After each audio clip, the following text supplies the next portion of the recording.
We started by pulling rubber bands. Now bullets correct themselves. Precision was manual.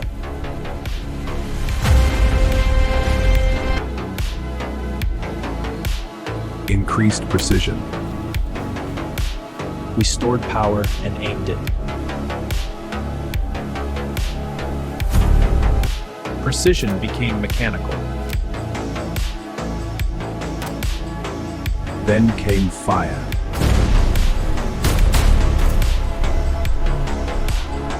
One shot, one target.